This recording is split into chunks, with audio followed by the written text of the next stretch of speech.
सजा। बड़ी खबर इस वक्त, 15 साल पुराने गैंगस्टर मामले में यह फैसला। गैंगस्टर एक्ट में 10 साल की सजा, मुख्तार अफजाल अंसारी पर आया फैसला। देखिए लगातार हम कह रहे थे कि लगभग 1.5 बजे तक इस पूरे मामले को लेकर फैसला आएगा और गैंगस्टर एक्ट में 10 साल की सजा। सर्वेश मेरे साथ लगाते बने। सर्वेश, 10 साल की सजा दोनों को गैंगस्टर एक्ट में। सर्वेश, आवाज पहुंच रही है आप तक? आसपास 2 बजे के आसपास मुख्तार अफजाल अंसारी के ऊपर फैसला आएगा। फिलहाल अभी मुख्तार अंसारी के ऊपर फैसला आया है। मुख्तार अंसारी को 5 लाख का जुर्माना लगाया गया और 10 साल की सजा सुनाई गई है मुख्तार अंसारी को।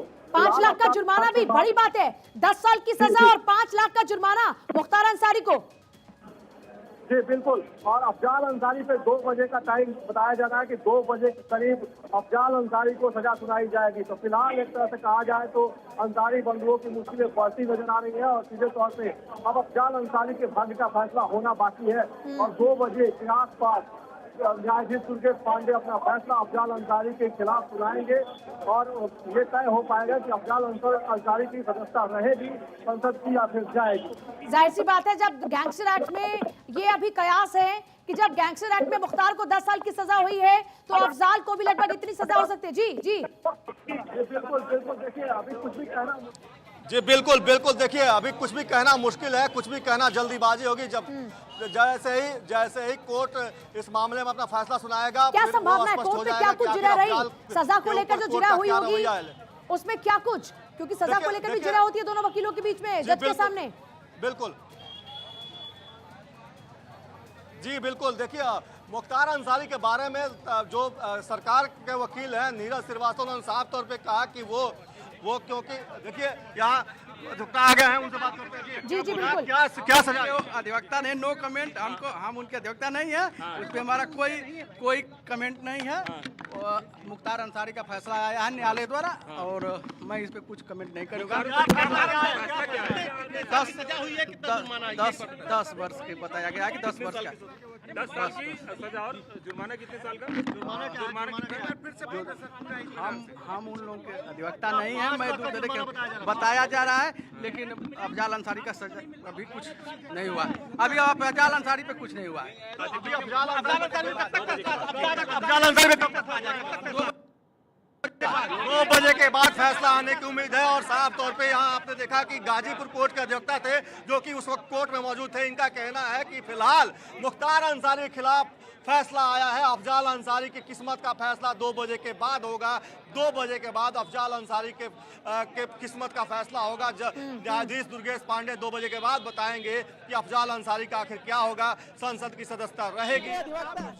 हम उनके अधिवक्ता नहीं है, मुझे इस पे कोई बिल्कुल। देखिए सर्वेश वहाँ पर इस वक्त है, लेकिन आज फैसले में क्या आया है? अभी वो अंदर की बात है और जो भी आएगा एक आधा घंटा बाद आप सबको उस फैसले का कॉपी मिल जाएगी।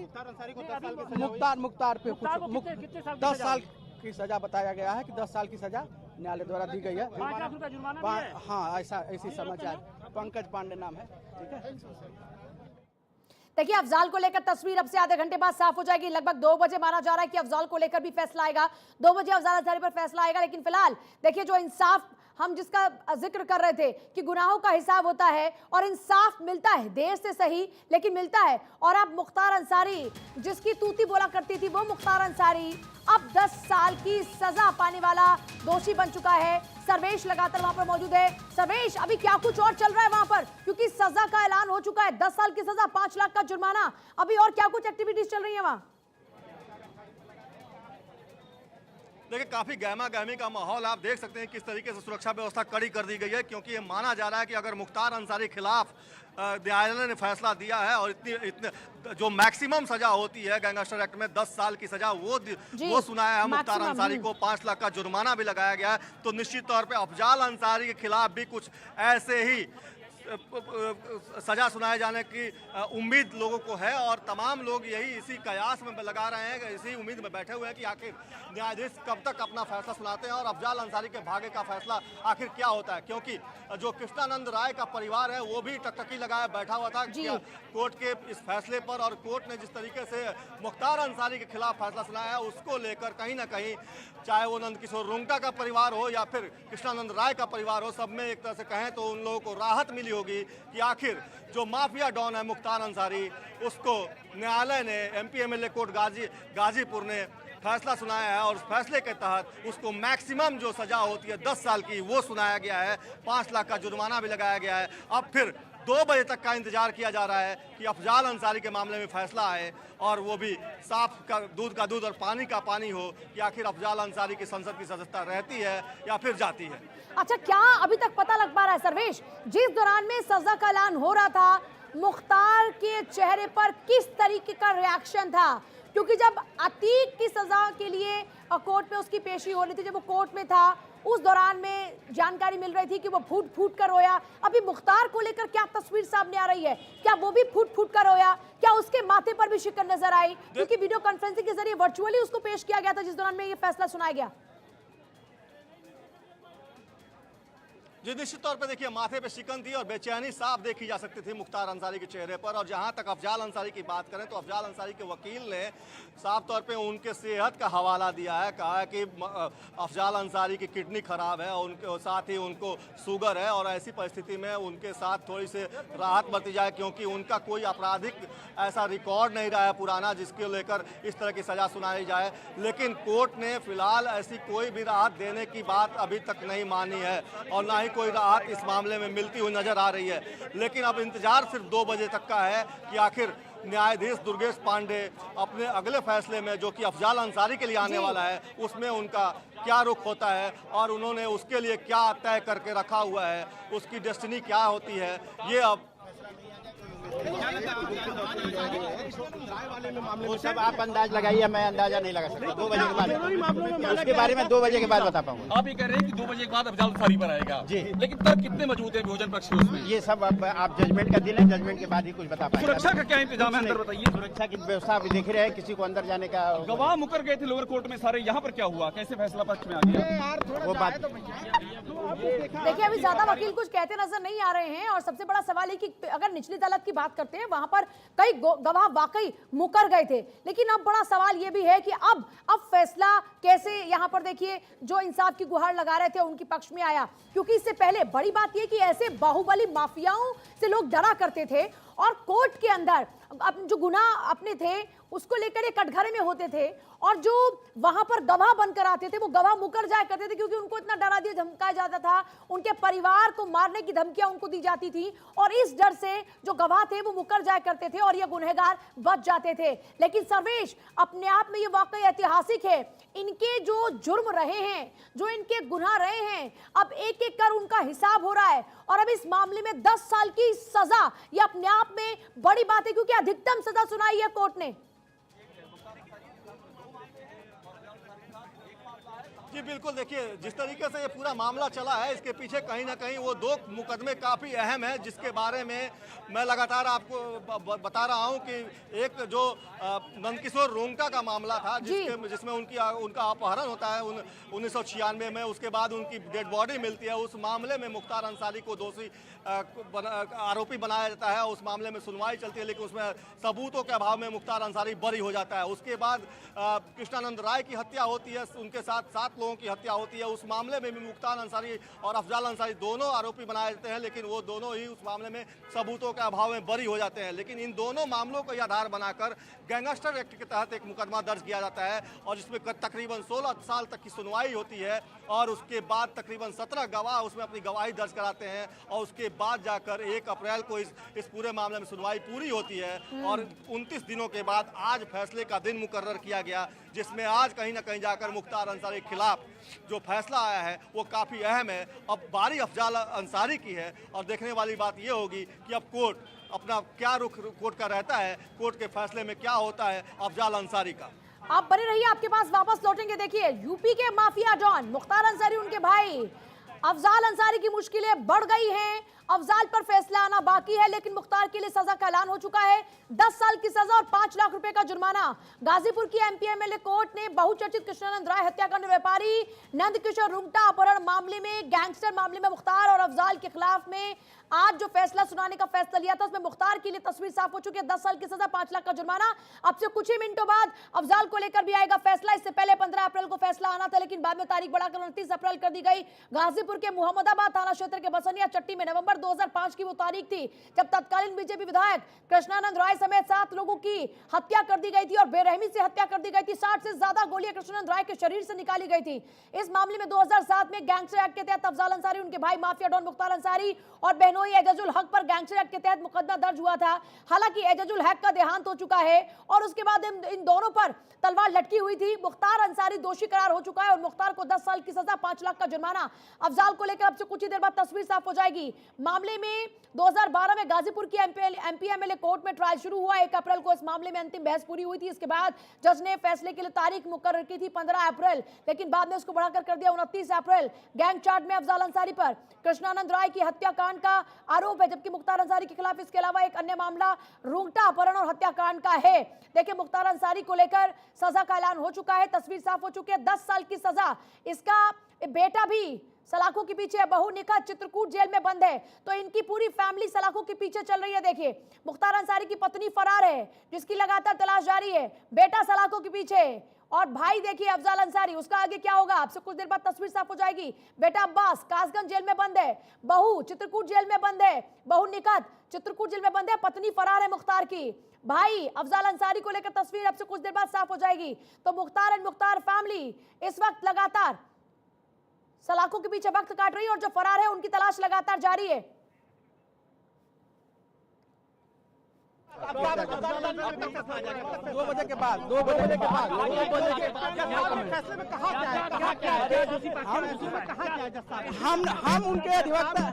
हम उनके अधिवक्ता नहीं है, मुझे इस पे कोई कमेंट नहीं करना है, ठीक है। लेकिन आज फैसले में क्या आया है? अभी वो अंदर की बात है और जो भी आएगा एक आधा घंटा बाद आप सबको उस फैसले का कॉपी मिल जाएगी। मुख्तार पे कितने साल 10 साल की सजा बताया गया है कि 10 साल की सजा न्यायालय द्वारा दी गई है। 5 लाख रुपया जुर्माना भी है। हाँ, ऐसी समाचार। पंकज पांडे नाम है, ठीक है। देखिए, लगातार सर्वेश भी बने हुए हैं। सर्वेश, हम देख रहे हैं कि काफी सारी वहां पर जो भीड़ है मीडिया कर्मियों की भी है, पुलिस भी वहां पर मौजूद है और खास बात यह है कि पूरे इस बार इंतजाम किए गए हैं। मीडिया कर्मचारियों को भी दूर रखा जा रहा है अतीक और अशरफ की हत्या के बाद से। जी निश्चित तौर पर देखिए, जब से अतीक अशरफ की कांड हुआ है उसके बाद से यूपी पुलिस लगातार इस बात को लेकर कहीं ना कहीं सवालों के घेरे में थी और उसको लेकर एक तरह से देखा जाए तो सुरक्षा के चाक चौबंद व्यवस्था किए गए थे। सुबह से ही यहाँ पे तमाम पुलिस के जवान मौजूद थे, तमाम अधिकारी मौजूद थे, ताकि किसी तरह से कोई सुरक्षा में कोई चूक ना हो। जो भी व्यक्ति अगर न्यायालय परिसर में जा रहा है तो न्यायिक कार्य में अगर शामिल है तो ही जा रहा है और उसकी आई कार्ड देखने के बाद ही उसको एंट्री दी जा रही है। तमाम तरह के एहतियात बरते जा रहे हैं, वज्रवाहन बुलाया जा चुका है, तमाम वो एहतियात जो भी होते हैं पुलिसिया, वो तमाम इंतजामात यहाँ किए गए हैं और उसके मद्देनज़र यहाँ पे हर चीज़ की शिनाख्त की जा रही है, हर चीज़ की जांच पड़ताल की जा रही है। उसके बाद ही किसी को भी कोर्ट परिसर में जाने की अनुमति दी जा रही है। इसके पहले अगर 15 अप्रैल की बात करें तो 15 अप्रैल को भी हम लोग यहाँ मौजूद थे। उस दिन हम लोग कोर्ट के परिसर के अंदर थे, लेकिन उसी दिन रात में एक घटना हुई, अतीक अशरफ कांड हुआ और उसके बाद से ये एहतियात बरते जा रहे हैं। आज इस जगह से आगे जाने की अनुमति किसी को नहीं है, तमाम सुरक्षा के इंतजाम किए गए हैं और ये इसलिए है क्योंकि कोई दूसरी दुर्घटना इस तरह की कोई घटना ना हो जाए और इसलिए ये एहतियात बरते जा रहा है। जहाँ तक अफजाल अंसारी की बात करें तो अफजाल अंसारी अभी भी कोर्ट में मौजूद है और अपने स्वास्थ्य का हवाला उसने दिया है। उसके एडवोकेट जो लियाकत है उन्होंने अपने उसके मैं आपके पास आ रही हूँ सर्वेश, आपसे तो जानकारी लूंगी। अरविंद जी भी हमारे साथ में है, कई चर्चाओं में हमारे साथ में शामिल होते हैं। अरविंद जी, मुख्तार अंसारी को सजा का ऐलान हो चुका है, 10 साल की सजा। उसके भाई की भी क्या सजा होगी, इसको लेकर आपका क्या अनुमान है? जो इन पर मामले हैं, जिन धाराओं के तहत इन पर मुकदमा दर्ज हुआ, जो कोर्ट की जिरह रही, उसके बाद आपका क्या अनुमान है? मुख्तार अंसारी को उस केस में सजा हुई है तो स्वाभाविक है कि अफजाल अंसारी को भी सजा का ऐलान होना चाहिए। ये सब क्राइम सिंडिकेट में सब साथ में शामिल हैं। हर घटनाक्रम में सबको जानकारी रहती है जी। ये कहने की बात है कि अफजाल अंसारी अलग है मुख्तार से, ये सब साथ में है और हर गुनाह की जानकारी है, हर चीज की जानकारी है। तो मैं समझता हूं कि सजा अफजाल को भी होनी चाहिए और ये लोग अब तक बचते रहे थे, अब एक एक करके सब पुराने गुनाहों का सब हिसाब देना पड़ रहा है। आपने तो खुद यूपी की कानून व्यवस्था की कमान संभाली है और इनके आतंक को भी आपने देखा होगा। लोग डरा करते थे, लेकिन आज लोगों की जो उम्मीद है वो कानून के प्रति और बढ़ रही है। उनकी जो इंसाफ की उम्मीद है वो बढ़ रही है, क्योंकि अब इनके गुनाहों का आखिरकार हिसाब होने लगा है। ये आपका कहना बिल्कुल सही है। और देखिए, जो और अन्य माफिया हैं, छोटे मोटे अपराधी हैं, वो भी उत्तर प्रदेश में इसको बड़े उत्सुकता से देख रहे हैं कि कोर्ट्स का क्या नजरिया है और क्या कार्रवाइयां हो रही हैं। जो पहले गवाही नहीं देते थे, पहले जो है वो लोगों में दहशत रहती थी, सरकारी वकील ठीक से पैरवी नहीं कर पाते थे, गवाहों की हत्या कर दी जाती थी। इस परिवार ने भी बड़ी ज्यादतियां गाजीपुर व आसपास के लोगों पे की हैं। वो एक एक करके सबका हिसाब जो है अब देना पड़ रहा है। मैं आपके पास वापस लौट रही हूँ। अमृता भी मेरे साथ जुड़े न्यूज रूम से। अमृता, सजा का ऐलान, मुख्तार अंसारी 10 साल की सजा।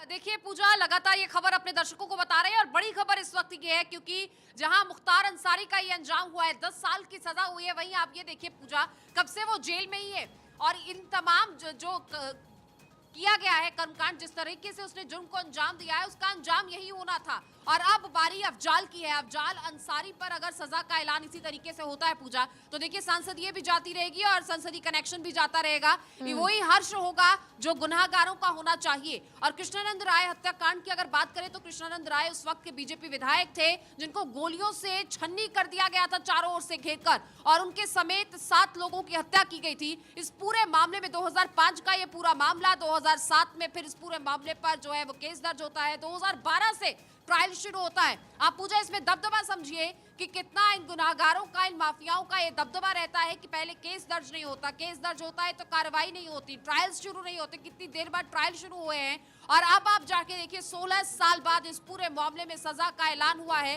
वो भी तब जब इतने साल से वो जेल में ही है, जेल की सलाखों के पीछे ही है। और अब 10 साल की सजा का ऐलान। यहाँ पर एक और चीज समझने लायक है पूजा, जब डिटेल्ड कॉपी आएगी, क्या ये सजा उसी में कवर अप होगी या फिर इसे किसी और तरीके से देखा जाए, आगे आने वाले 10 सालों की ये सजा होगी। ये तमाम चीजें फिलहाल बहुत पर्टिकुलर हैं और बहुत डिटेल में इस पे इंफॉर्मेशन भी चाहिए होगी। हमारे जो सहयोगी तमाम हमारे साथ जुड़े हुए हैं उनसे भी ये जानकारी निकलवानी होगी कि जो ऑफिशियल स्टेटमेंट आया है उसमें इस 10 साल की सजा का क्या प्रावधान है। चलिए अमृता, ये तो आधे घंटे बाद तस्वीर साफ हो जाएगी जब कोर्ट के ऑर्डर की कॉपी सामने आ जाएगी कि क्या कुछ है आप इस पे सजा का ऐलान। मैं आपके पास वापस लौटती हूँ और लगातार हमारे साथ में अरविंद जी बने हुए हैं। अरविंद जी, अब बात यहाँ पर ये आती है कि इतने बड़े गुनहगार गुनाह करते रहे, इनकी जो ये गुनहगार बनने की जो शुरुआत थी उससे लेकर इनके गुनाह जब पीक पर पहुंचे, ये लोग लगातार आगे बढ़ रहे थे, कानून व्यवस्था को बार बार चुनौतियां दे रहे थे और उसके बावजूद भी इनका जो आतंक था वो बढ़ता जा रहा था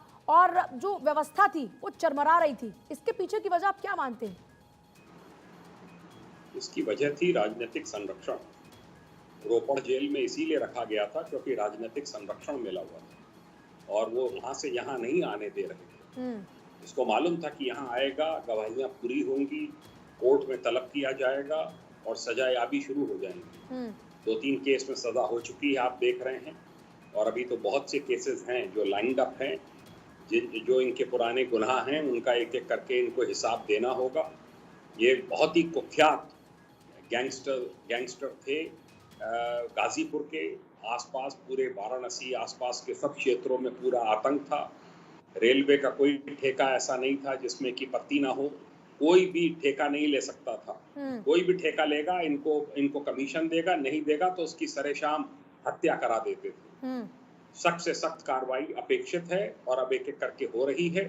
ये सरकार की, मैं इसको एक अचीवमेंट मानता हूँ कि जो पहले ना सरकारी वकील आते थे, जजेस भी डरते थे, ना गवाह पहुंचते थे, अब सब के सब पहुंच रहे हैं और सब कार्रवाइयां हो रही हैं और सबकी गवाही रिकॉर्ड हो रही है। और अभियोजन शाखा भी इसमें लगी है कि अगर किसी की गवाहियां बची हैं उनको तत्परता से करा दें, जिससे कि केस फाइनलाइज हो और सजा का ऐलान। क्योंकि अब इंतजार अफजाल अंसारी के लिए किया जा रहा है। गुनाह लगभग दोनों के सेम है, मामलों में आरोपी लगभग दोनों सेम है। तो ऐसे में क्या ये पॉसिबिलिटी है कि दोनों की सजा भी एक जैसी हो? हालांकि कोर्ट का फैसला अब से कुछ ही देर बाद आएगा, लेकिन क्योंकि आपने कानून व्यवस्था को संभाला है और आप कानून की अच्छी जानकारी रखते हैं, इसलिए आपका क्या अनुमान है इसको लेकर? देखिए, होता यह है कि क्या एविडेंस लिखी गई है केस डायरीज में, जो कि जज के समक्ष प्रस्तुत की गई है। इसमें रुंगटा, नंदकिशोर रुंगटा केस में क्या रोल दिखाया गया है, कृष्णानंद राय केस में क्या रोल दिखाया गया है, और केसेस किन किन को आधार बनाया गया है गैंगस्टर्स एक्ट का। देखिए, गैंगस्टर एक्ट में जो पुराने केसेस होते हैं जिनमें चार्जशीट लग जाती है जी, उनके आधार पर गैंगस्टर एक्ट तैयार होता है कि गैंग के रूप में कार्य कर रहे हैं। उस गैंग के रूप में कार्य करते हुए इन्होंने कौन कौन से कॉमन ऑफेंसेस किए हैं, किन किन घटनाओं में साथ रहे हैं, शरीक जुर्म रहे हैं, और क्या क्या रोल रहा है, उस पर निर्भर करेगा और उसी के ऊपर मेरे ख्याल से सजा का ऐलान होगा। चलिए, सर्वेश भी लगाते बने। सर्वेश, कोई जानकारी मिल रही है आपके पास अभी तक अंदर क्या कुछ चल रहा है? क्योंकि 2 बजने में अब मात्र 13 मिनट बाकी हैं और 13 मिनट में तस्वीर साफ हो जाएगी अफजाल को लेकर। जी बिल्कुल, 13 मिनट, ये 13 मिनट काफ़ी अहम है अफजाल अंसारी के लिए भी और तमाम उन लोगों के लिए जिन लोगों ने लंबा इंतजार किया है इस फैसले का, और उन तमाम लोगों के लिए 13 मिनट काफ़ी अहम है। और इन 13 मिनटों में ही स्पष्ट हो जाएगा कि अफजाल अंसारी की किस्मत कौन से करवट लेगी, क्योंकि जिस तरीके से मुख्तार अंसारी के मामले में कोर्ट ने अपना फैसला सुनाया, उसे साफ हो गया है कि अफजाल अंसारी को भी बहुत कोई राहत मिलने वाली नहीं है कोर्ट से। क्योंकि नंदकिशोर रुंगटा के मामले में भले ही अफजाल अंसारी दोषी आरोपी न हो, लेकिन जहाँ तक कृष्णानंद राय की हत्या का मामला है उसमें अफजाल अंसारी खिलाफ भी मुकदमे थे और उसी को आधार बनाकर गैंगस्टर एक्ट के तहत अफजाल अंसारी के खिलाफ भी मुकदमा दर्ज किया गया था, और वही आधार है और उसी के आधार पर आज सुनवाई के बाद फैसला आना है। तो ये तय हो गया है कि जिस तरीके से मुख्तार अंसारी के मामले में फैसला आया है, तो कहीं ना कहीं अफजाल अंसारी के लिए भी वैसे ही कुछ मुश्किलें बढ़ने वाली हैं और कुछ वैसे ही फैसले का कुछ हाव भाव का पता चल रहा है कि अफजाल के हाव भाव क्या थे कुछ अब अंदर, क्योंकि अफजाल तो कोर्ट में मौजूद है, अफजाल के हाव भाव के बारे में कुछ पता चल रहा है क्या? जी देखिए, वो तैयारी करके आए हैं। उनके वकील से मेरी बात हुई, लियाकत जो उनके वकील है, उनका साफ तौर पे कहना है कि उन्हें बहुत किसी राहत की उम्मीद कोर्ट से नहीं है, और अगर राहत नहीं मिलती है तो हाई कोर्ट का दरवाजा वो खटखटाएंगे इस फैसले के खिलाफ। तो साफ हो गया है कि अब जो कुछ भी होना है वो फैसला आने के बाद ही होगा। जहाँ तक हाव भाव की बात है तो कोर्ट में ज़रूर अफजाल अंसारी के अधिवक्ता ने ये बात दोहराई है कि भाई उनका स्वास्थ्य ठीक नहीं है, उनकी किडनी ठीक खराब है और साथ ही उनको शुगर है और तमाम तरह की बीमारियां हैं जिसको लेकर उनको राहत दी जा सकती है, और सीधे तौर पे वो अपराधी प्रवृत्ति के नहीं है, कोई आपराधिक उनका ऐसा कोई बैकग्राउंड नहीं है जिसके तहत उनके खिलाफ गैंगस्टर एक्ट के तहत मुकदमा चलाया जाए। लेकिन जो 7 गवाह हैं जिन्होंने मुख्तार अंसारी के खिलाफ गवाही दी है और जो 10 गवाह हैं जिन्होंने अफजाल अंसारी के खिलाफ गवाही दी है, वो 10 गवाह की गवाही काफ़ी अहम है। उस गवाही के आधार पर कोर्ट अपना फैसला सुनाएगा और ये देखने वाली बात होगी कि आखिर 2 बजे के बाद न्यायाधीश दुर्गेश पांडे क्या तय करते हैं अफजाल अंसारी के लिए। चलिए, आप सभी के पास वापस लौट रही हूँ मैं। छोटा सा ब्रेक मुझे लेना होगा, लेकिन उस ब्रेक के उस पार